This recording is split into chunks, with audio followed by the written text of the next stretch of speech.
Hi Hannah. So as you know, I like to read a lot, and about 7 or 8 months ago I was reading some really good book. I think it was Cat's Cradle by Kurt Vonnegut, and I realized that I think I was starting to understand what makes a book good. So then I started writing these short stories with this idea in mind that if I wrote a short story and I liked it, then it was probably okay because I had good taste in fiction. The first one I wrote I hated, so we won't talk about that one. But after that I wrote a couple I actually kind of liked, and eventually some tiny Canadian magazine thought one was good enough to publish. Although I keep emailing them and asking them for a copy of the magazine and they haven't got back to me, so I'm kind of starting to think maybe it was an accident. The point is, I'm not the person that you should be taking writing advice from. That person should be someone who is widely respected for a long career of good material. So, what I've done is taken a lot of writing advice from a bunch of my favorite authors and bundled them together for your mental pleasure. Since I already brought up Kurt Vonnegut, we might as well start with him. In 1999, Kurt Vonnegut prefaced one of his collections of short stories with 8 basic rules for writing. I won't go into all of them, but here are some of my favorites. Number 1.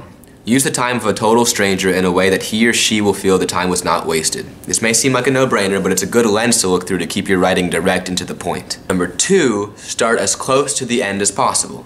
Number 3, give your reader as much information as possible as soon as possible. To heck with suspense. Vonnegut was a master of this one. In Sirens of Titan, within the first chapter, a character summarizes basically the entire book. The trick is that once you know what's going to happen to the main character, you become curious about the journey that gets them there. Personally, I think suspense is a lot like steak sauce. I mean, if you're Kurt Vonnegut, then you're crafting these filet mignon caliber stories and you don't need any of it. But if you're Stephen King and you're trying to put steak tacos on the table every day, then maybe you should put a little bit of sauce on them. Nothing against Stephen King, by the way, or steak tacos. Let's move on to another great American writer, Ernest Hemingway. Now, Hemingway never formally wrote anything on writing, but he did say enough over the years that in 1984, a guy named Larry W. Phillips assembled all of Hemingway's thoughts on writing into a book cleverly titled Ernest Hemingway on Writing. The book is worth a read just to get inside of Hemingway's head, but the best advice I took away from it is this. When you're writing and you feel yourself get on a roll, stop for the day. I know it seems counterintuitive, but the idea is that you can bypass a lot of moments of writer's block because every day when you sit down to write, you have momentum left over from the day before. Isaac Asimov, also known as the guy who wrote I, Robot and about 1 billion other books, had this essay called Write, Write, Write. And in this essay, he makes a distinction between 2 types of people.